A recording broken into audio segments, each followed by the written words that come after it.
نہ اتنے بڑے شہروں کو آپ ان کے لیے پولوشن روک سکتے ہیں، نہ آپ ان کو پانی صحیح طرح دے سکتے ہیں، کیونکہ لاہور میں بھی ٹینکر مافیا تھوڑی دیر کے بعد آ جائے گا اگر اسی طرح جاتا رہا، اور نہ ہی وہاں گندگی آپ اٹھا سکتے ہیں، نہ پروسیس کر سکتے ہیں، نہ جو سیوریج ہے اس کو ٹریٹ کر سکتے ہیں.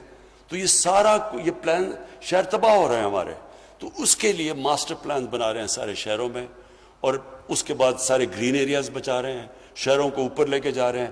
شہروں کے اندر جو ابھی بچ گئے ہیں گرین ایریاز ان کو بچا رہے ہیں، اور پھر جو قبضے ہوئے ہیں شہروں کے اندر سرکاری زمینوں پہ طاقتور لوگوں نے قبضے کیے ہوئے ہیں، ان قبضہ گروپس کے پیچھے جا رہے ہیں اور یہ قبضے ختم کر رہے ہیں اور ان ساروں کو گرین ایریاز کے اندر کنورٹ کر رہے ہیں تاکہ ہمارے آنے والی نسلوں کے لیے ہم ایک بہتر پاکستان چھوڑ کے جائیں. تو میں آخر میں پنڈی چیمبر آف کامرس کو پھر سے خراج تحسین پیش کرتا ہوں اس ایکسپوز کا. اچھا آپ نے مجھے آئیڈیا دی ہے یہ کنونشن سینٹر کا، انشاءاللہ آپ کو خوشخبری سناؤں گا تھوڑی دیر کے بعد. شکریہ.